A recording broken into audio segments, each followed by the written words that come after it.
자, 그럼 토지제도 개편 부분 볼게요. 자, 신라의 귀족들은 통일전쟁 과정에서 많은 전쟁 노비와 시급을 받아서 경제적 부를 확대했다. 그래서 예전에 얘기했지만 시급은 두 부류한테 준다고 했죠. 하나가 왕족들에게 주거나 아니면 큰 공로를 이제 했던 사람들이 있는데 대표적인 사람이 김유신 같은 사람이에요. 자, 그래서 또한 이들은 간직에 따라 노급을 받았는데 그것은 그 토지에 나오는 조세뿐만 아니라 백성들의 부역과를 징수할 수 있다. 조용조를 다 징수할 수 있다는 거죠. 그러나 통일 이후의 중대 전제 왕권은 이들 귀족의 경제를 억제하기 위해서는 정책을 감행했는데, 자, 신문왕 때 그 관리들에게 관료조를 지급하고 이게 몇 년이에요? 687년이죠. 그리고 그 뒤에 2년 뒤에 노급을 폐지했죠. 대신에 세조를 차등있게 지급했다. 세조를 차등있게 한 건 이 관료조를 얘기하는 거예요. 관료조는 두 가지 방식으로 시기에 따라 지불해. 그러니까 월봉을 지불할 수 있고 그 다음에 분기당 지불할 수 있고 1년마다 연봉으로 이렇게 지급시가 좀 약간 달라요. 그렇지만 관료조를 이렇게 지급했다는 거. 자, 이와 같은 노급폐지자 관료조 및 세조의 지급은 중앙정부가 귀족들 직접 백성들 지배를 배제하기 위한 조치다. 요거 외워두실 필요 있겠죠. 중앙정부가 귀족들의 어떤 직접적인 지배, 백성 지배를 배제하기 위한 거다. 왜? 노급은 조용조를 같이 징수하니까. 자, 이들 귀족들이 귀족들이 강력히 반발하니까 다시 경도강 때 노급이 복구되고 관료전과 세조가 폐지가 돼요. 예. 그래서 이제 신라후기 때 이제 귀족들이 막대한 부를 축적했다. 근데 이거에 대해서 이제 여러 가지 학계 또 다른 관점이 있긴 있어요. 왜냐면 아까 얘기처럼 경동왕 때가 하나정책에서 전제왕권이 강화될 때 제일 정점에 이뤘던 때잖아. 그렇기 때문에 이거 너무 반발이 크니까 무마시키려고 한 것도 있겠다. 있고 두 번째로는 요때 부활된 노급은 뭐냐면 그 전에 노급과 좀 다른 거다. 원래 노급의 의미가 뭐라고 했죠? 수조급만 지급한 건데 실제로는 노동력과 곡물까지 다 지급하죠. 근데 요때 노급은 진짜 원리 원칙대로 수조급만 지급한 거다. 이런 관점도 있어요. 예. 그리고 또 어떤 데는 예전에 이제 관료전을 지급했지만 노급을 완전히 폐지 못했다는 거야. 그래서 실제 관료전과 노급을 이중징세하니까 문제점이 일어나니까 뭘로 통일됐다는 건 노급을 통일됐다는 관점도 있어요. 근데 이제 요거는 좀 어려우니까 그냥 요 정도만 파악해 두시면 될 것 같아요. 그 정도. 자, 그 다음에 한편 일반 백성들에게 뭘 줬죠? 정전을 지급했죠. 언제? 성덕왕 때. 그래서 이제 성덕왕 때 처음으로 백성들에게 정전을 주었다는 기록이 이들 말해주는데, 자, 그래서 이제 경덕왕 때 작성한 정창훈의 신라장전에 나온 내용 중에 지목 중에 연수유답전이 있어. 이거 꼭 외워야 돼. 이것이 꼭 뭐와 연결되냐면 정전과 얘기할 수 있다. 볼 수 있죠. 그래서 이제 요게 연수유답전에 좀 내용을 봤는데 연은 뭐냐면 자연호예요. 일반 자연호. 그 다음 자연호에게 뭘 줬다는 거죠? 자연호에게 답하고 전을 줬다. 이건 뭐야? 받전자 논답자죠. 답전. 그래서 여기 답전인데 이게 저도 한자는 잘 모르는데 알기는 이게 답전자에 그게 논답이에요. 논답. 그러니까 이 논에 이게 뭐가 있죠? 물 숫자가 있잖아. 그러니까 밭에다 뭘 주는 거야? 논을 주는 거야. 근데 이 글자가 중국에는 없대요. 중국에 없고 우리나라만 있었다고 하죠. 이게 답자가. 우리나라에 있는 한자래요. 중국에서는 이거 보여주면 이게 무슨 글자인지 잘 모르는데 그래서 그만큼 우리나라는 여기에서 볼 수 있지 논에다 물을 대는 게 되게 중요한 거. 그러니까 아마 수리전인 같은데 아마 이게 제 생각에 조선시대 후기? 조선시대 때 등장한 문자 같아. 근데 하여튼 이런 거 있고 그래서 이제 정전이다. 이 정전은 아까 말처럼 뭐죠? 민전이죠. 그래서 이제 연수다. 그 다음 정전, 민전은 삼위일체다. 이렇게 기억을 해두시면 돼요. 예전에 기출문에 나왔던 거예요, 이게. 말하는 거 여겨진다. 그 다음에 그러나 이들 정전이나 연수유답은 국가에서 지급했다는 하지만 실제 왕토 사상했다는 거고 원래 농민들이 소유한 토지를 그냥 국가 인정하고 조세를 납부하는 방식으로 했다. 이게 이제 기본적인 생각이에요. 그래서 이 정정 같은 게 견해도 되게 좀 많아요. 그러니까 두 가지 설 있어. 하나가 여기 이제 26번에 나와 있는데 균전제 입각에서 그냥 뭐냐면 지급했다. 지급설이 있고 그 다음에 하나가 추인설이에요. 추인설. 예, 원래 가지고 있는 것을 국가가 인정해 준 거다. 그래서 대개 대세는 어디냐면 추인설이에요. 추인설. 예, 추인설. 그래서 왜 추인설이 이제 하냐면 지급설이 안 맞는 상황들이 너무 많아. 그 민정문서 보면. 왜냐면 되게 그 지급을 했으면 뭐예요? 정당, 그러니까 성인 남자가 가지고 있는 것을 평균적으로 지급해야 되는데 토지의 소유가 좀 약간 차이가 난다는 거. 커다란 차이가 나요. 이건 지급설하고는 좀 맞지가 않다. 그 다음에 이제 그게 뭐야? 한수 규정이 있잖아. 지급했으면 일정한 연령에 따르면 한수를 내야 되잖아. 그러면 그 소유권, 보유권의 변동이 많아야 되는데 그런 것도 없어. 이런 거 볼 때는 이게 이제 지급설보다는 추인설이 맞다라는 게 학계의 공통된 특징이에요. 그러니까 대세죠. 예. 자, 하여튼 신라 농민들은 조상으로부터 물려받은 토지를 정정이라는 이름으로 경작하고 대신 조를 납부하는 자연농민이 대부분이다. 거기 이제 신라 장정에 나오는 이게 신라 장정에 나오는 내용들이에요. 거기 정리한 건데, 자, 이 지목들을 좀 보면, 자, 간모답, 내시형답, 촌주위답 이런 명칭이 나오죠. 간모답은 이제 그 소출이 국가에 들어간 간유지야. 그다음에 내시형답은 그 내시형이나 간직에 들어간 관료지나 추정되고요.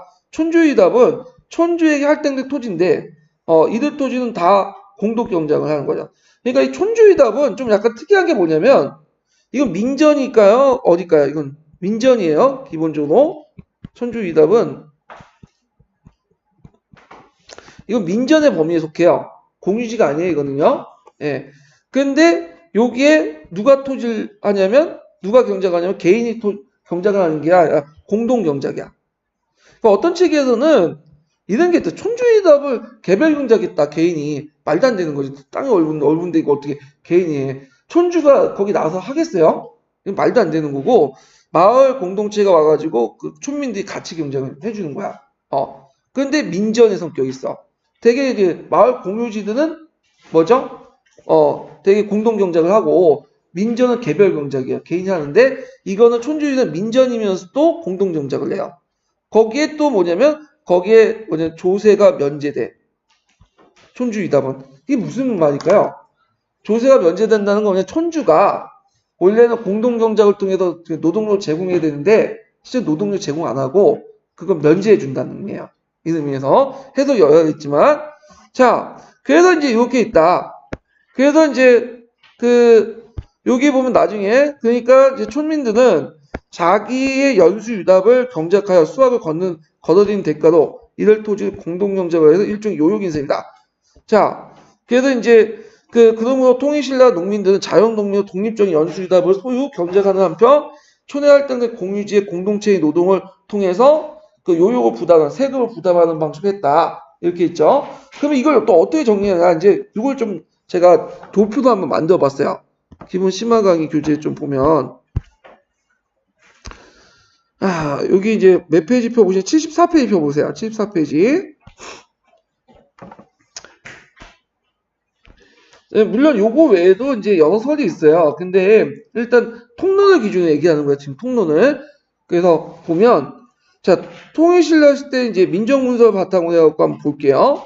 자 여기 보면 일단 연수유답전 있어요. 연수유답전. 이거는 사유지죠. 민전이에요. 그래서 촌주유답도 크게 보면 공유지가 아니라 뭐예요?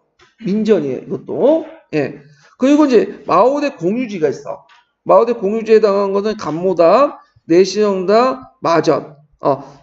간모답은 간에서 쓰는 간유지고 내시형답은 내시형 월급을 주는 거야. 수조권 이제 보고 마전은 이제 마을 공동체인들이 이제 필요한 그 당시에는 이제 뭐냐면 옷을 뭘로 입었냐면 삼배 같은 것도 입었어요. 그러니까 대망은 이런 것들을 키웠거든요.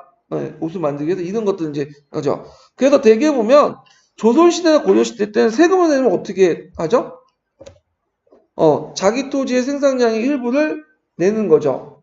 그래서 수조지를 민전에서 설정해 놨잖아요. 근데 요 수조지를 민전에서 설정한 게 아니라 공유지에 이렇게 수조권을 설정해. 국가가.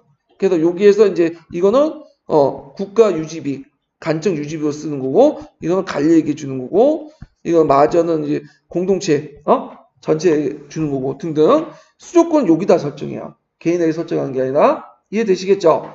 그래서 이런 뭐냐면 그 지대 방식, 그러니까 조세 방식을 노동지대라고 하죠. 노동지대. 이건 지대는 아니지만 노동지세 정도 되겠네요. 예. 그게 이제 좀 발전된 것이 이제 조선시대 때, 이게 또 왜 이게 돼? 자, 고려나 조선시대 그 전기는 노동지세에서 뭘로 바뀌는 거야? 현물지세로 바뀌는 거죠. 헌물로 납부하는 거야, 지세를. 그러다가 조선 후기 때는 뭘로 납부하는? 화폐지세로 납부해요. 화폐납. 이해되시겠죠? 그러니까 조세 납부 방식이 초창기 때는 노동으로, 요역으로 납부하는 거고, 그 다음에 이제 좀 발전되면 헌물로 납부해요. 헌물지세로 한 거고, 좀 더 발전된 것이 화폐납시.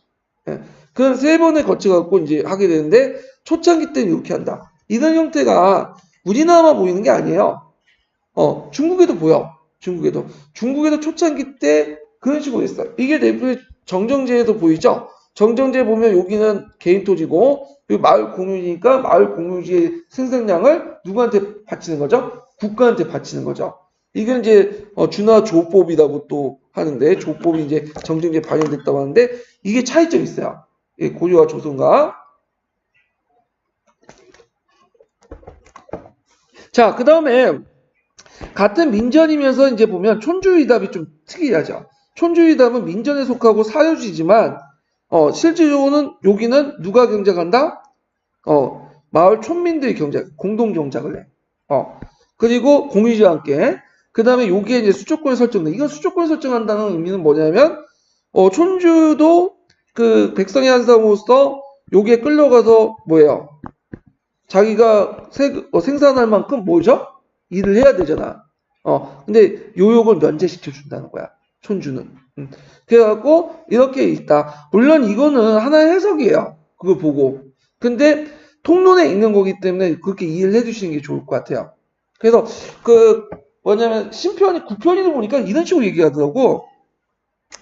저기 공유지 이제 촌주위답도 개별 경작인데 거 누가 경작을 하냐면 저기 촌주가 가서 경작을 한다 이런 식으로 하는데 그럼 좀 말도 안 될 것 같고 그러니까 통론 유견을 이제 쓰시면 될 것 같아요. 공동 경작을 한다. 네. 자 그래서 이제 있고 다시 이제 돌아와서 한국 통론 이해되시겠죠 그 말을? 이게 어디 가는 거야 얘가 통론이? 네. 자 그 다음에 이제 이 신라 장정은 서운경을 부근에 그 4개 자연총 촌의 대장이었고 여기에서 이제 결부제에 따른 토지 면적 외에도 요때 결부제는 토지 면적이에요. 예. 그 다음에 호수, 인구수, 음화수 그리고 뽕나무, 잣나무, 호두나무 수까지 기록했다. 3년마다 변동사항에 쓰여있어 정부가 조세나 요역부가의 자료를 파악할 수 알 수 있다. 자 이거는 신라 장정문서의 목적이죠. 요 뒷문장은 그래서 조세와 요역부가의 자료로 사용하는 거. 이거 예전에 나왔고 이거는 토지 면적 외에 호수 이런 것들은 뭘까 이거는 조사 대상이죠. 조사 대상. 그리고 이제 그거는 인정의 다소에 따라 상상호에서 하호까지 9등급으로 나눴고요. 그리고 인구는 남녀별 연령별 구분을 파악하는 등 자세한 내용인데 여기에서 제일 중요한 것은 호등의 기준을 나눌 때 제일 중요한 기준이 어딜까요? 정이야 정. 정을 기준에 정은 뭐죠? 성인 남자. 대략 이제 뭐냐면 18세에서 한 20세 정도? 한 18세에서 60세? 어떤 책에는 20세에서 60세? 이 정도. 이 성인 남자가 중요해. 그래서 이 성인 남자가 중요하기 때문에 보통 우리가 이제 이름만 남정네 쓰잖아. 그 맨날 물건 옮길 때나 책상 볼 때 학교에 남정네 찾잖아. 남교사 찾고. 예. 왜냐하면 이제 실질적인 노동력을 제공하기 때문에. 그리고 그 당시에 토지 비옥도가 별로 의미가 없는 게 뭐냐면 고대 시대 때는 토지의 세금을 잘 안 묻어요. 묻긴 묻는데 토지세보다는 뭐가 더 강하지? 인두세. 그러면 인두세는 왜 하냐면 토지 생산량이 낮기 때문에 어차피 토지의 생산량 자체가 토지 비옥도에 나온 게 아니라 머릿수에 나온 거야. 그 머릿수 중에 뭐가 많아야 돼? 그렇죠. 성인 남자 수가 많아야 돼. 그래서 성인 남자 수를 가지고 9등급 나눠버리는 거야. 이해되시겠죠? 그래서 상상호에서 하하호까지. 자, 그래서 이제 여기에 나타난 신라후기의 총량 모습은 영사됐다는 걸 볼 수 있다. 그 다음에 여기 좀 눈여겨볼 게 노비의 존재야, 노비. 노비가 25명이야. 그럼 노비의 25명은 그 당시에 뭐냐면 토지 경작에서 노비가 큰 비중을 차지했다는 거야? 차지하지 않았다는 거야. 비중이 상대적으로 적었다. 그래서 이 통일신라 시대를 노예제사로 파악하는 시각이 있어요. 근데 이게 문제가 있는 게 뭐냐면 이 노비 25명 가지고는 도저히 파악이 안 되는 게 주요 생산 뭐냐면 계층이 아니다. 그래서 이거는 노예제사로 볼 수 없다 이렇게 나온 거죠. 노비는 그냥 부수적인 거지. 부수적인 노동력이고 주로 자영농이 주요 노동력이었다. 이렇게 볼 수가 있겠죠.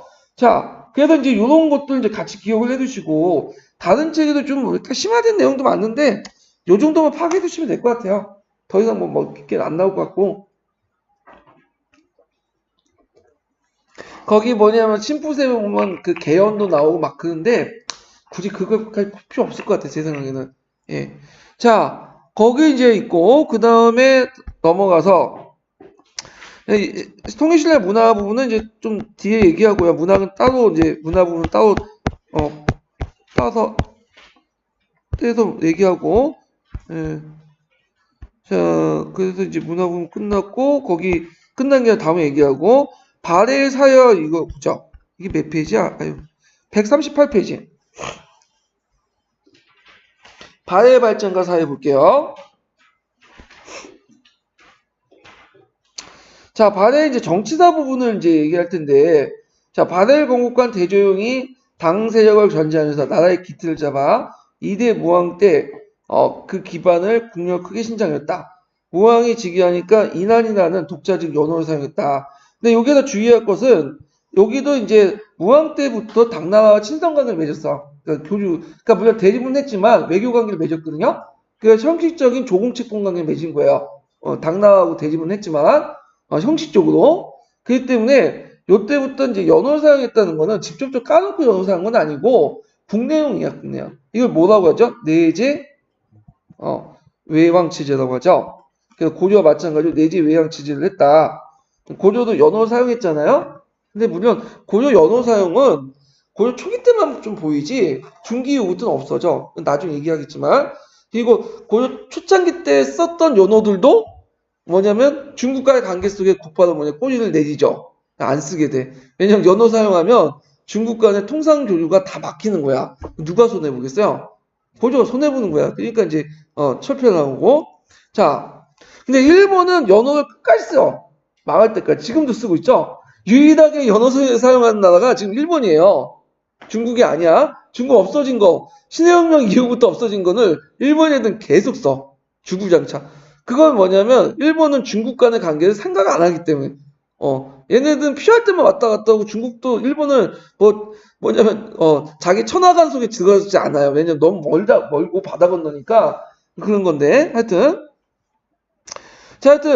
무왕이 즉위하자 인왕이는 독자적인 어떤 연호를 사용하고 일본에 사신을 보내는 한편 당과 대립관계를 취했다. 당이 송화강과 흥룡강 지역의 합류 지역에서 있었던 흑수 말가를 도독골 설치하고 장사라는 관리를 통치하려고 하니까 무왕이 흑수부를 치는 한편 장문으로 하여금 해군을 이끌고 쌍동 등주를 공격해서 자살을 죽였어요. 물론 거기 점령하지 않고 치고 나온 거야. 이걸 좀 보려면 이게 있어요. 이게 좀 보면 자 여기 바대가 있어요. 여기 당이 있어. 바다 당이 이제 대적하고 있었는데 요때 이제 흑수부라는 세계. 흑수부는 뭐냐면 지금 러시아하고 그 다음에 중국의 국경선에 흑룡강이라고 아시죠? 그 강이 있어. 흑룡강이라는. 그 색깔이 물 색깔이 좀 황토색이야. 그 흑룡강이라고 하는데 이 흑룡강에 살았던 뭐냐면 민족을 흑수에 산다 해서 흑수말갈이라고 해요. 근데 이 흑수말갈이 뒤에 이제 그 송화강 유역에 살고 있는 송막말갈 있죠. 송막말갈은 그 이제 바다하고 연결되어 있는데 상대적으로 이 흑수부 말가는 중국과 좀 먼 거리이기 때문에 좀 문화적 수준이 뭐예요? 떨어져요. 그래갖고 하여튼 이들이 이제 또 발해하고 이제 싸우는데 흑수부 말갈이 당나라와 이제 교류를 하는 거야. 그럼 당의 입장을 때는 아니 발해 입장을 때는 큰일 난 거지. 왜냐면 당하고 흑수부 말갈이 협공해서 같이 칠 수 있는 거 아니야? 거기에다 신라도 사이가 별로 안 좋은데 삼명부터 공격을 받을 수 있는 거죠. 그러니까 사전에 차단할 필요가 있겠지. 그래갖고 발해 그 당시 무왕이 자기 동생한테 시켜가지고 그 흑수부 말갈 치자고 했어요. 근데 그 동생은 예전에 당나라에서 생활해갖고 당나라하고 뭐냐면 적대해서 안 된다. 흑수부 말갈 반대했어. 그런데도 이제 강제로 시키니까 이제 뭐냐면 얘가 총사령관을 이제 공격하다가 그 공격을 멈춰. 그러니까 이제 그 무왕이 이제 사신을 파견해서 얘 잡으러 가니까 도망쳐 나와서 어디로 간 거야? 당나라로 간 거야. 그러니까 이제 당나라 황제는 이제 거짓말 친 거지. 없다. 얘 죽었다. 근데 밝혀내니까 있거든. 그러니까 그 자객단까지 파견하고 물론 죽이는데 실패했지만 자 그러니까 이제 발해 입장일 때는 어떻게 하든 이제 뭔가 선수 칠 필요가 있어갖고 장문을 이제 해서 상동반도 공격한 거야. 그러니까 이제 당나라 가만히 있겠어요? 아니죠. 신라와 함께 양면을 공격했지만 실패했죠. 아까 지금 얘기한 것처럼. 자, 그 다음에 이제 뭐가 되냐면 문왕이죠. 문왕. 자, 문왕 때는 이제 당나라 하친강에 돌아가게 돼요. 이때는. 그래서 대외적 발전에 힘쓰는 한편 처음으로 당과 하친을 맺고 그에 발달된 제도문물을 수입해서 내치를 볼만한 업적을 이뤘다. 그때 대조영이 수도 동문산에 이제 올렸죠. 수도를 정했는데 그리고 거쳐다가 그 산성의 평지인 연순유족을 도읍을 청했는데 이 산성과 연순유족이 분원해는 구국인 바 문왕이 국도를 이곳에서 처음에 여기 있다가 어디로 오죠? 중경 형덕부로 옮겨요. 형덕부로. 그래서 그 지도에서 좀 확인해 보세요. 그러다가 다시 어디로 오죠? 상경 용충부로 옮겼다가 말년에 동경 용원부로 이렇게 옮기게 돼요. 수도도 많이 옮겨. 예. 그러다가 다시 동경에서 뒤에 상경 옮기죠. 그래서 처음부터 뒤 이제 옮긴 다음에 상경이 계속 수도였어요. 이걸. 자, 그래서 이거는 발해의 국력이 북쪽과 동쪽에 신장된 데 연유하다. 근데 이거는 그냥 통론의 의견이고요. 왜 옮겼는지에 대해서 또 여러 가지 지금 설이 있어. 이거는. 그래서 이제 예를 들어 동경에 옮긴 것도 그 당시 일본하고 교통을 하기 위해서다.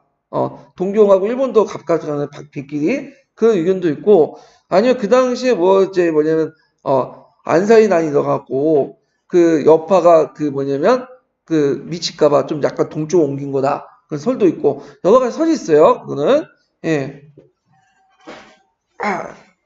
자, 지금까지 당이 발해에 대해서 발해 국왕이라고 했다가 군왕이라고 했다가 발해 국왕으로 봉장만 바뀌죠.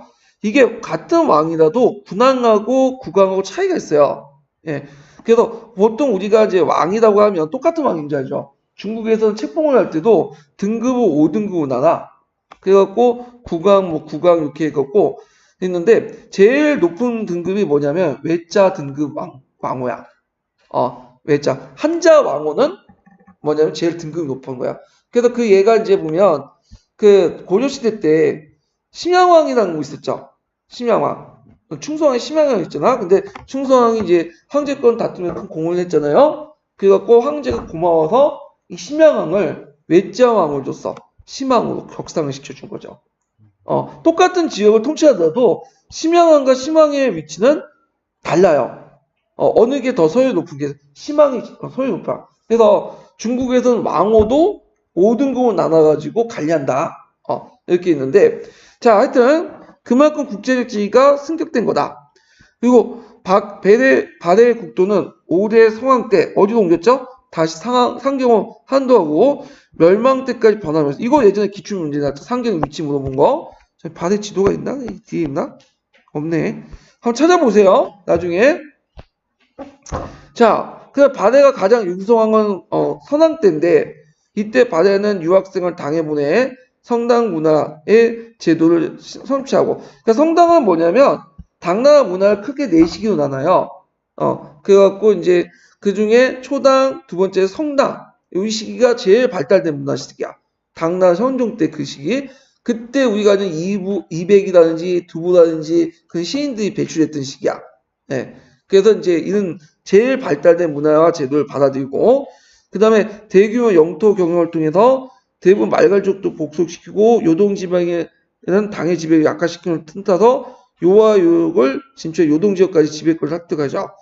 그래서 이때 발해 영역은 북으로 홍련강, 동으로 연해주, 서로는 요동, 남으로는 영흥지방, 거의 강대한 판도를 확정했고, 이때 고구려의 영토보다 더 크다고 해요. 한 1.5배 정도 크다고 하더라고요. 발해가. 예. 자, 그래서 이제 발해 지방제도도 이제 그걸 봤더니 5경 15부 62조 이렇게 있죠. 그래서 이제 오경제를 뒀다. 오경제라는 것이 그 부여 고구려 계통들은 되게 오경제를 둬요. 부여 계통들은 오부족, 고구려도 오부족이죠. 예. 그래서 여기도 발해도 오경. 그다음 15부 같은 경우에는 그 발해는 원래 다민족 국가잖아요. 그래서 각각의 민족별로 이렇게 구조해갖고 15부를 두죠. 예, 이렇게 그 밑에 줄을 두고. 그래서 이제 이 발해를 중국 사가들로부터 해동성국이 된다. 해동이란 바다의 동쪽에 흥한 나라라는 뜻이죠. 예. 그래서 이제 있지만 성왕 이후에 발해 국사가 기울어지고 정치가 혼란이고 그다음에 거란의 압박을 받고 그다음에 15대 대인전 때 거란의 침을 받아서 결국엔 상경의 함락을 때문에 멸망은 되죠. 예. 그리고 그 지배층 고구려 계통의 사람들도 대거 고구려에 귀속하고 그다음에 말갈인도 여진족이로 여러 부족이 활발한 상태였다. 예. 말갈하고 여진 또 동일한 거 아시죠? 그래서 당나라 때 말갈이라 불렀고 송나라 때 뭐라고 부른 거야? 여진이라 부른 거야. 예. 그렇게 이제 보고 그래서 그 발해의 후기 때 기사들은 명확하지가 않아요. 기록이 별로 안 남아 있어. 그래서 뭐 왕들도 보면 갑자기 생기고 그래요. 기록이 발견돼갖고 왕 집어넣고 왕계보도 정확하지가 않아요. 왜 멸망했는지도 정확하지 않고 그 왜 그러냐면 발해의 역사가 지금 남아있는 게 없어. 발해인 스스로 기록한 역사가 없고 되게 누구 쪽 기록이냐면 되게 당나라 역사 기록이죠. 신당서, 구당서에 있는 내용이거나 아니면 일본하고 교류했던 역사에서 일본 쪽의 기록 아니면 거란 쪽에 말기 때 거란 쪽의 기록 그 정도밖에 안 남아있어요. 그래서 이제 그런데 그 발해라는 국명조차도 자기들이 그렇게 불렸는지 안 불렸는지도 확실치 않다고 했죠. 예. 자, 그럼 발해의 정치와 사회를 볼게요. 자, 여기 발해 정치에 보면 발해 지배층 고구려 유민으로 구성됐고요. 그 다음에 이제 발해 대조영이 어떤 사람이냐, 고구려로 볼 것을 그 당시 이제 삼국 유사에 실려 있는 신라 고기와 제하홍계 명기대로 짐작할 수 있다. 그 다음에 이제 지배층 고구려 왕조인 고씨가 절대 다수를 점하고 있다. 그래서 일본의 고뇌 국서에도 아까 이제 무왕 때 고구려 옛 땅을 수복했고 부유의 유속을 이어봤다. 이게 원문이 고구려가 옛 땅이 나는데 원문은 고구려가 아니라 고려의 옛 땅이라고 돼 있어요. 예, 하여튼 근데 고구려나 고려나 동일한 명칭이에요. 이거는요. 예. 자, 그 다음에 이제 발해 지배층이 옛 고구려임을 충당됨을 알 수 있다. 발해의 국왕은 집권적인 전제 정치를 행한 것 같으니 그는 발해의 국왕이 독자적인 언어를 사용했던 걸 알 수 있다. 그 고왕은 청통, 무왕은 인왕, 그다음 문왕은 대응, 성왕은 중흥 등등등. 그래서 이거는 국내에도 왕권 강화를 표한 도시에 당과 대등한 국가의식을 풀어냈다. 그렇지만 주의할 것은 당한테 까놓고 그렇게 썼진 않죠. 내재 외양체제. 왜 그러냐면 내재 연월상이면 당나라 입장 때는 완전 조공칙봉을 안 받는 거지. 자, 조공관계가 끊어지면 누가 손해요? 발해가 손해인 거야. 교육도 하고 당나라에 발달된 문명이나 이것도 받아들이고 그래야 되는데 그러니까 당나라한테는 보낼 때는 포문을 올릴 때는 절대 안 써요.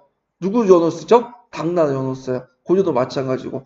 근데 당나라가 그걸 몰랐을까요? 중국 모르는 게 아니죠. 알고 있었어. 송나라도 알고 있었고 그냥 눈 감아 준 거야. 자기끼리 쓰는 건 괜찮고 나한테는 그렇게 쓰지 말라는 거지.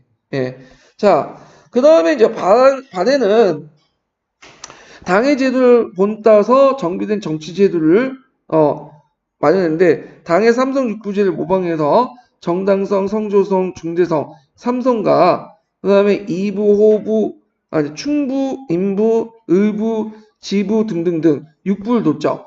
여기에서 보게 충, 인, 위, 지, 예, 신 이런 거는 원래 명칭을 유교적으로 어떤 걸까요?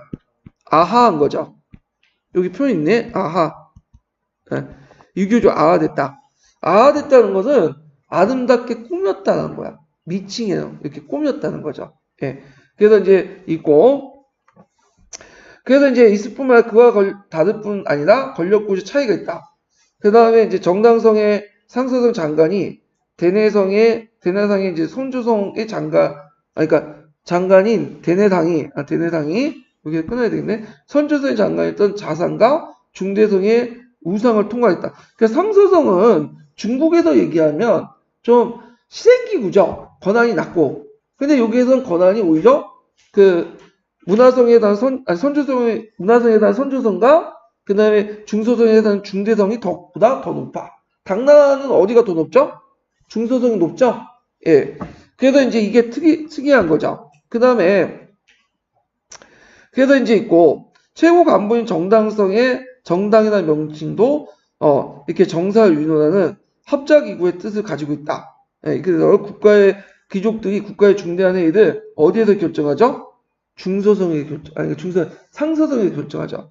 정당성에서. 근데 중국에서는 당나라는 어디에서 결정돼요? 중대성에서 결정되죠. 중소성에 해당하는 중대성에서 결정되는 거죠. 네. 그래서 이제 이런 것들이 차이가 있죠. 그러면 정리해서 얘기하면 발해는 삼성 육부제도를 받아들였죠. 당나라부터. 자, 그렇지만 완전히 100% 받아들인 건 아니라 그 운영 과정에서 특징이 좀 발해만의 독자성이 있어. 첫 번째가 뭘까요? 유교적으로 그러니까 있다. 육부의 명칭이. 그 다음에 두 번째가 뭘까요? 정당성이 권한이 크다. 이런 것들. 그 다음에 정당성 안에 있고 그 다음에 세 번째가 뭘까요? 이원적으로 운영됐다. 그래서 정당성 안에 여긴 안 나와있지만 5화에 뭐가 있죠? 자사정, 우사정 있죠? 각각 3부씩 이렇게 만들었잖아요. 그래서 자사정, 우사정 해갖고 그 3부 이렇게 이제 했다.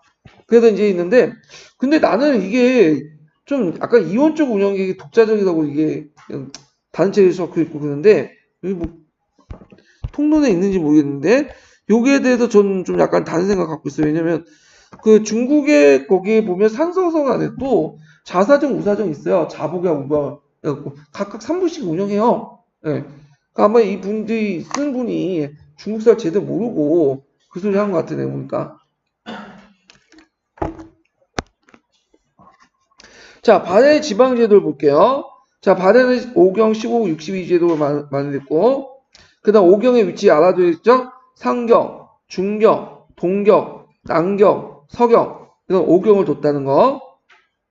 그래서 상경을 중심으로 해서 5도로 했어요. 그래서 대외교육을 했고, 그 다음에 이제 지방의 행정의 중심적 위치에서 15부에 떴고 민족분류 이렇게 됐다고 그래요. 62조와 100여 개의 현을 있다. 그래서 제일 말단은 총략은 그 토착적 유동인 수령이 위에서 통치됐다. 이런 내용이 있죠. 자, 발해 사회계층은 고유계통하고 이제 말관료 구성됐다는 거 이렇게 아까 설명했고, 그 다음 뒤에 넘어가서 발해 문화 부분을 볼게요. 그거 아까 이제 어디야? 합격생 필기노트에서는 하진 않았는데 일단 같이 하는 게 이제 더 나을 것 같아요. 그건 나중에 설명하고 합격생 필기노트는 같이 그때는 뒤에 좀 설명하고요. 자, 발해 문화를 이제 볼 텐데요. 자, 이 발해는 이제 문안 때 이제 당과 외교관을 매주에 그의 문화는 이제 그의 문화는 당의 문화지 그의 문화는 아니에요. 네. 지금 안 맞아. 당의 문화를 받아들여 장어 발달된 문화의 꽃을 피웠다 하면서 이제 내용이 있는데 자, 두 번째 단락 볼게요. 당나라에 어디에 갔죠? 빈곤가에 급제한 사람들이 되게 많았죠. 그리고 이제 발해 육부명이 유교적 이름이 아하되었던 곳도 많고 그 다음에 최근에 동화에서 이제 정해공주 모지나, 그 다음에 중경투에도 정효공주 모지 이렇게 있는데, 다 문왕의 딸들이에요. 예. 그래서 이제 거기에 이제 사준 변륜체. 그래서, 발해가 한문사에 되게 능숙했다는 거 또 이렇게 있고, 불교는 이제 발해 불교가 있는데, 발해 불교는 고구려의 영향을 받았어요. 이 고구려에. 그래서 예전에 한번 발해 불교와 관련돼 갖고 11년 기춘문에 나왔죠. 이불병자상. 예. 자, 그래서 이제 그것은 발해 유학생들이 당에 왕래했고, 실제 상경 동경서에 발견된 10개의 절제, 불상, 석등, 영꽃, 문의와그당 등 불교 유물들이 출토된 걸 보아 미루어 볼 수 있다. 이렇게 있는데, 자, 여기에도 이제 발해 유학생이 당에 왕래했다는 거는 좀 약간 발해 불교하고 맞진 않은 것 같아. 왜냐면 발해 불교는 고구려의 영향을 받은 고구려 불교적 특징이 많아요. 예. 자, 그리고 이제 그 문왕의 대존호가 보면 대흥, 보적, 호감, 금류, 경복, 대왕 이런 뜻이거든요. 거기에 이제 보면 거기 법대왕, 법이란 말도 있고, 그 다음에 이제 금륜이라는 그 정령수왕 있죠? 명칭도 볼 수 있듯이 모의 영향은 불교식이란 특징이죠. 그래서 일종의 호부당인가? 예. 그러니까 불교를 되게 좋아했던 왕들이다. 그러니까 불교의 권위를 통해서 통치를 하려고 했다. 그리고 자신을 일종의 부처처럼 이렇게 묘사를 했어요. 예. 그래서 왕죽불 사상 이런 거에 비슷하게 생겼네요. 자, 그래서 이제 고구려 귀족의 신봉을 널리 이제 성행했으면 알 수 있고 고구려 불교를 계승했다. 이게 맞아요. 이 부분이. 예. 그래서 이제 발해 절도는 모두 40군데 학인도 있고 등등이 있고, 그 다음에 불교 종파 가능신앙과 법화신앙이 있다. 그래서 이제 요걸 유물을 알 수 있는 게 이불병자상이에요. 예전에 유물 중에 이불병자상이 있거든요. 그래서 이불병자는 가능불과 법화신앙을 나타날 수 있는 뭐냐면 불처가 이불병자상 이렇게 좀 기억을 해두시면 돼요. 자, 그 다음에 발해 미술은 발해가 가장 오래된 동안 도성으로 사용됐던 상경의 도성지에서 발견된 유물 유적을 통해서 엿볼 수 있다. 상경은 당시 수도인 장항성을 모방을 했다. 예. 그래서 그 당시에 장항성은 다른 옆에 주변에 있는 나라들의 어떤 뭐냐면 역할 정도, 모델 정도 되는 거죠. 그래서 상경뿐만 아니라 헤이안이나 헤이안코, 그 다음에 헤이초코, 일본에 그런 것도 영향을 주죠. 자, 그리고 이제 외성 안에는 북쪽 중앙에 내성을 쌓고 그 남문에는 외성 남문까지 직선으로 주작들을 이렇게 중심으로 여러 이제 조방을 이렇게 나눠가지고 이제 했고요. 자, 그 다음에 이제 그 온돌장치 같은 것도 보이는데 온돌장치는 어디에 영향을 받은 거예요? 고구의 정통을 영향을 받은 거죠. 자, 발해고보는 흙무덤, 돌무덤, 벽돌무덤이 있어요. 흙무덤은 되게 이제 말갈 계통에 있는 사람들이 이제 한 거고, 돌무덤은 어디와 관련된 걸까요? 굴식 돌방무덤, 고구려. 그 다음 벽돌무덤은 이건 뭐죠? 중국의 영향을 받은 거죠. 자, 흙무덤은 발해 건국 이전부터 유행했던 발해 초기까지 지속된 톡착적 양식. 그러니까 이 톡착적 양식이 말갈족 양식이라는 뜻이에요. 돌무덤은 고구려의 정통적 돌방 봉통무덤이죠. 이거는 이제 이런 식으로 돼 있죠. 이렇게 석실이 있고 이런 식으로 간이 이렇게 있고, 그래서 부부 합장간이죠. 합장해서 갖고 남편이나 뭐 아내가 먼저 죽으면 이렇게 집어넣고, 그 다음에 그 다음에 저 누구야? 그 다음에 그 뒤에 죽은 이제 배우자가 이제 들어가서 문을 닫아버리는 그런 형태가 근데 구식 돌방 무덤이고요. 돌방 봉투 무덤이고, 자, 이게 주주예요. 이게 그 다음에 정해공주 모지가 이거 대표적인 거고요. 정해공주는 제 3대 문왕의 둘째 짝이고, 이거 정해공주 넷째 딸인데, 정해공주 무덤 양식이 완전히 고구식 돌방 무덤으로 청정도 고구식 무덤의 특징인 각을 지은 고임 청정. 이게 뭐냐면 청장이 이렇게 평면이 있는 게 아니라 이게 뭐죠? 이렇게 올라가는 형태야. 청정이 그런 식으로. 그래서 모주임 양식이죠. 이렇게 모주임 양식이 쭉쭉 올라가는 양식인데, 자, 정효공주모도 역시 이 고임 청정. 그러니까 정효공주모는 이거는 벽돌 무덤이에요. 중국식인데 불구하고 이런 고구려식 양식이 보인다는 거죠. 자, 상경 그 성 부근에 삼릉 250 구분에서 역시 그 양식이 돌방무덤이며 고인청정못에서 정해 공주모지와 같이 고구 양식을 알 수 있다. 자, 그 다음에 정효공주모 같은 경우에는 벽돌무덤이에요. 벽돌무덤. 벽돌무덤이고 당나라 영향을 받은 거고 발해준 기후에 왕시 일부 받아들였지만 그 숫자가 적었다. 이렇게 이제 보시면 되겠죠. 자, 그 다음에 이제 여기에서 좀 눈여볼 게 뭐냐면 이제 그 상경 동경에 있는 여러 사원지에 여러 가지 이제 그 조각상도 있고 여러 가지 불교 유적지가 많은데 석등이 있어. 석등 자주 이제 시험 문제 나오죠. 한국사 능력이라든지 그 수능 시험에 나오는데 되게 커요. 이 석등이. 사진을 보시면 알겠지만 자, 그 다음에 또 동경 영농부에 예전에 시험 문제 나왔던 뭐죠? 인불 병자 성불. 이불이야, 이불. 예. 이불 병자 성불. 이불 병자상이라고 하죠, 보통. 그래서 요게 이제 시험 문제 나왔으니까 찾아보시고요. 자, 그래서 이제 이렇게 해서 한번 쭉 살펴봤고, 그래서 이 발해 문화의 특징은 고구려와 당의 요소가 합쳐진 거다. 그래서 뭐 교과서적이지만 어느 게 고구려 요소인지, 그냥 어느 게 당의 요소인지 좀 구분할 필요가 있어요. 근데 최근에 이제 그 중국의 동북공정에서는 뭐만 강조하는 분위기죠? 당나라의 영향을 받은 거. 그래서 이제 상경성도 굳이 할 필요도 없는데 돈을 투자해가지고 막 상경성 막 그 발굴 사업도 하고 중국식 그 당나라 도성 체제도 아주 만들려고 하잖아요. 예. 그래서 이제 발해의 역사를 뭐냐면 중국의 역사를 편입시키는 동국공정의 일환이다 이렇게 보시면 돼요. 예. 그래서 이렇게 이제 보고 그 다음에 이제 그 신라 후기 때 이제 사회 변동을 좀 보면요.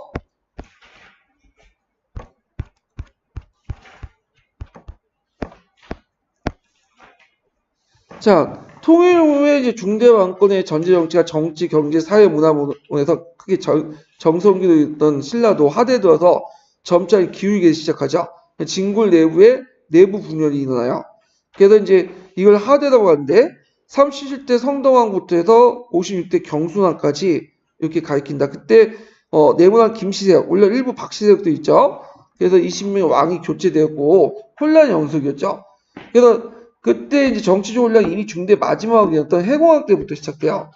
해공왕은 어릴 때 왕이 됐던 얘죠. 근데 얘가 좀 비리비리하고 여자처럼 생겼어.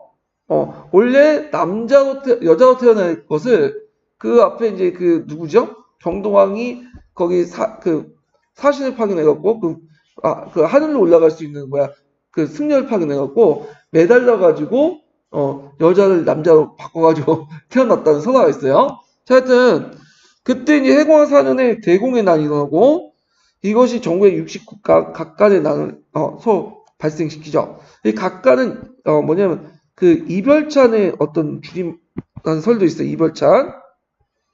그러니까 이제 진골 계통의 뭐 예를 들어서 진골 계통의 어떤 세력가 이렇게 보시면 돼요. 그리고 이제 이때 중대 집권적인 왕권이 약화됐다.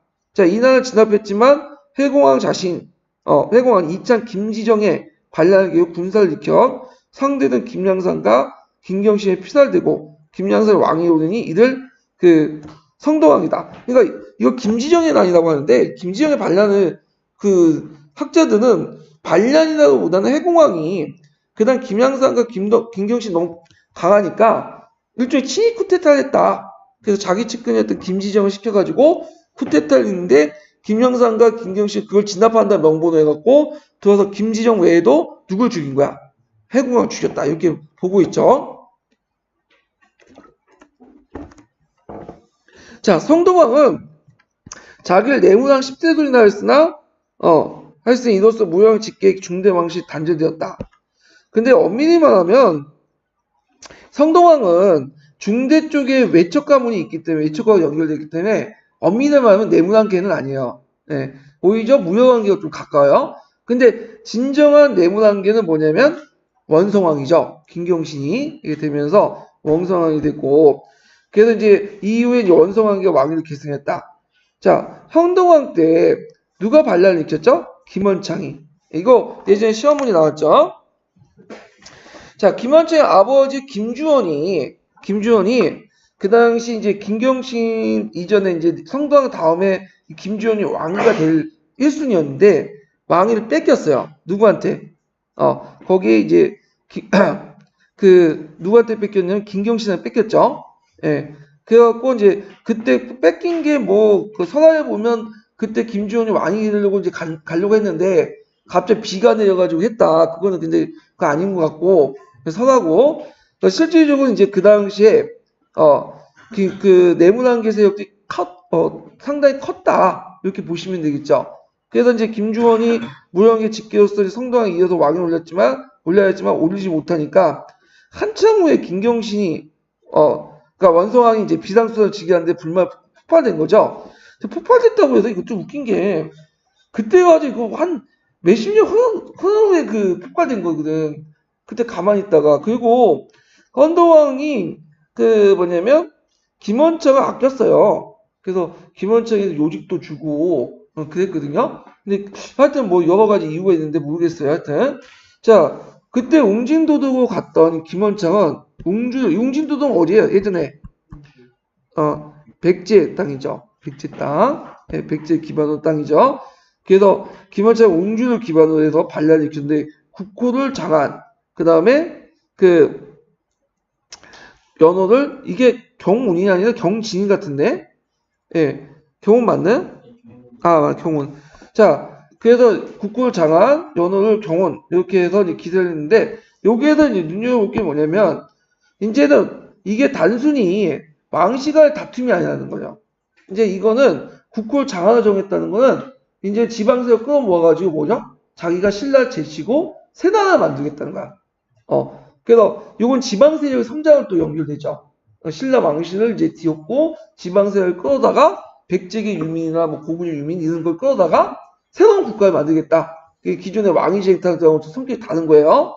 자, 기세를 터쳤으나 왕군에 의해서 진압됐고 그리고 진압된 후에 이것도 시험 문제 나왔죠. 산창의 아들이었던 법문이 저쪽 한산에 그 도독대하고 이제 손을 잡고 하다가 국가 진압되죠. 이걸 김법문의 날이라고 하죠. 자, 이런 왕위 싸움에서 흥동왕이 죽은 후에 더 치렀는데 흥동왕이 이제 아들 없이 죽었어요. 네.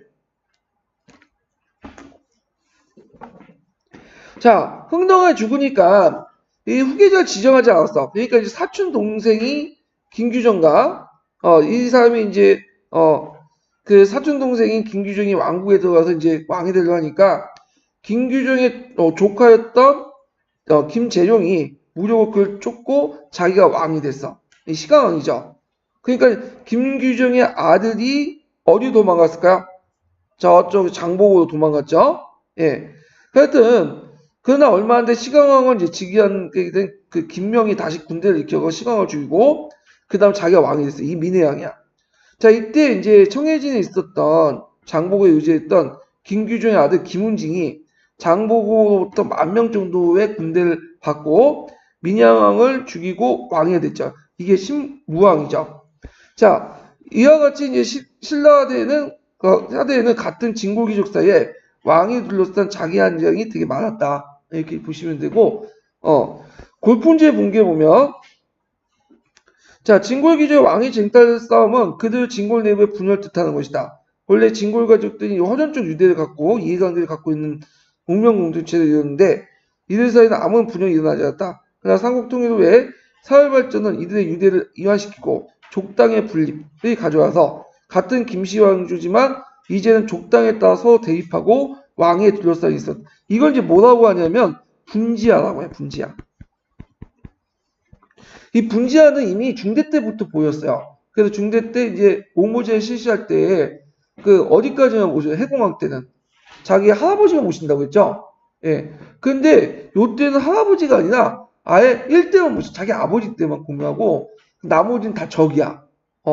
그래서 이제 이 분지하고 그리고 이 과정에서 또 이제 어떤 현상들이 일어나냐면 그런 거죠. 자, 자기가 이제 뭐냐면 믿을 만한 사람들 누구야? 상대등 시켜요, 왕이. 근데 상대등을 누굴 시키냐면 삼촌이나 사촌들 시켜. 믿을만 하잖아. 근데 문제는 3촌과 4촌들도 뭐냐, 쿠데타 일으켜서 쳐내. 그러면서 이제 또 뭐냐, 가게가 소가게로 나눠져요. 그래서 이제 상대등의 권한이 커진 거야. 그래서 이 상대등이 이제 이때부터 되면 그 다음에 왕이 되는 사람이에요. 그래서 그러면서 이제 상대등을 자기 그 일가친족, 아주 가까운 일가친족들에게 주면서 맡겼지만 이 상대등이 또 쿠데타 일으켜가지고 정권 장악하고, 그러면서 가계도가 점점 나눠지게 되고, 결국에 믿을 거는 자기 아버지와 직계 비속밖에 없다, 아들. 이런 식으로 나가버리는 거죠. 자, 그래서 이제 이 골품제사의 이제 모순점이 드러나기 시작한 거죠. 자, 이거는 이제 각자 읽어보시고 뒤에.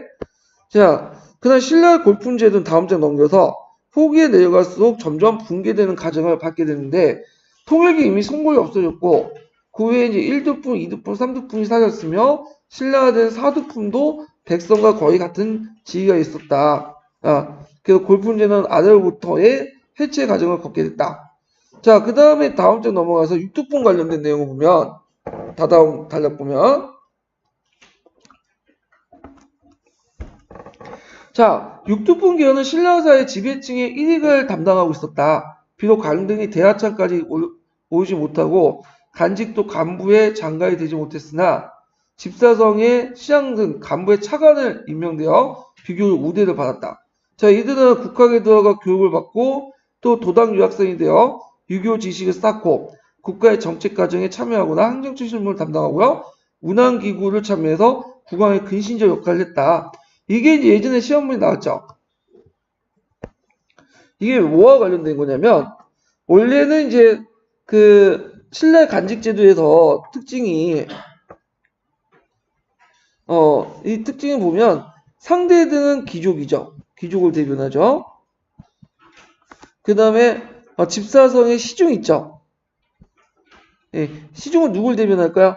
왕을 대변하죠. 왕을. 그래갖고 이제 서로 견제하는 그런 역할을 하는데, 이런 그 구조가 하대에 들어가면 깨지게 돼요.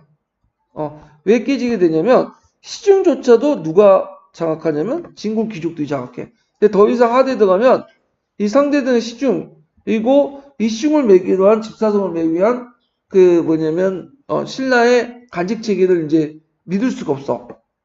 그래서 이제 얘는 이제 신라 왕은, 하대 왕들은 시중을 매기 위한 간직, 아까 이제 14부 체제 있죠.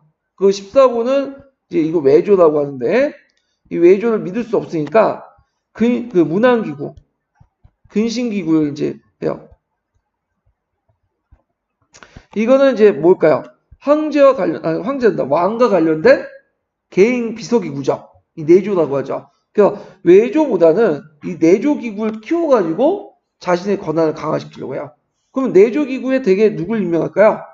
진골귀족이 아닌 육두품을 임명하죠. 뭐 채치원이나 그런 사람들. 그래갖고 이제 이들을 등용해가지고 내조를 통해 외조를 통제하려는 그런 이제 하고, 그래서 이제 한림직이라고 해서 등장한 게 있죠. 예전 기출문제. 그래서 뭐 한림원을 고려시대 때, 아니 통일신라 시대 때 중국에 도입해서 한림대라고 했다가 서서원이라고 또 했다가 이제 서서원 나오고 한림대 나온 거 있어요. 간지. 그래서 기출과 관련돼서 한번 연결시켜서 좀 보시면 될 것 같고요. 자, 하면 다시 돌아서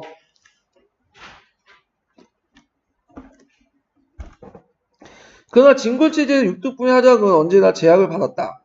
따라서 유교 지식을 갖고 능력 있는 육두품 출신들은 특히 도당 유학으로 발전된 중국의 정치체를 직접 보고도와 그들의 현실이 불만을 품고 신라체제 비판을 가한 것도 육두품이었다. 자, 그래서 육두품 출신들은 이제 신라 말기 때에 들어가면 채치원처럼 정계를 등지고 유담하거나 아니면 호족과 결탁한 세력들이 등장을 하게 되죠. 이거 이제 여기부터 이제 시험 문제 또 나왔던 거죠. 그러나 진골체제 육두분의 개헌은 한계가 있었어. 반항은. 왜냐하면 육두분조차도 진골체제 기생하는 지배층이기 때문에. 그러니까 5두품이나 상대적으로 그 밑에 있는 두품에 들지도 않는 호족들에 비해서도 보다는 뭐야? 더 기득권이죠. 다만 진골의 불만을 갖고죠. 그러다 보니까 진골체제 비판도 소극적으로 제한적일 수밖에 없어요. 그러니까 이제 통일신라 말기 때 새로운 번역의 주인공은 육두풍이 아니에요. 누구죠? 호족이죠. 왜냐면 호족은 골품제도의 안에서 손해만 받지 이익 본 사람이 아니거든. 이해관계 완전 벗어난 사람인데 반해서 육두풍은 좀 예매해. 진골에 비해서 차별은 많았지만 그렇다고 해서 또 골품제도에서 또 이득을 보는 계층이기 때문에 자기 기득권을 보호한 한도 내에서 비판을 하겠죠. 그러니까 소극적으로 제한적일 수밖에 없죠. 자, 이에 반해서 이제 진골체제에 대해서 보다 적극적으로 도전하는 것은 지방 호족들이다. 자, 신라국의 지방에 새로 대두된 호족들은 자, 신라의 기성질서에 대해서 정면 도전함으로써 진골체제를 더 이상 유지할 수 없게 되었다. 자, 이러한 육두풍과 지방 호족의 대두에서 결국 진골체제가 해체되고 곧 이는 신라사의 붕괴로 말한다. 이렇게 있죠. 자, 그래서 이제 여기까지 했고 그 다음에 호족과 관련된 내용은 다음 시간에 할게요. 이 부분은 예, 시간이 거의 된 것 같은데 50분, 45분이네요. 예, 좀 예매해서 여기서 끊고 할게요. 예, 다음 주에 뵙겠습니다. 예. 감사합니다.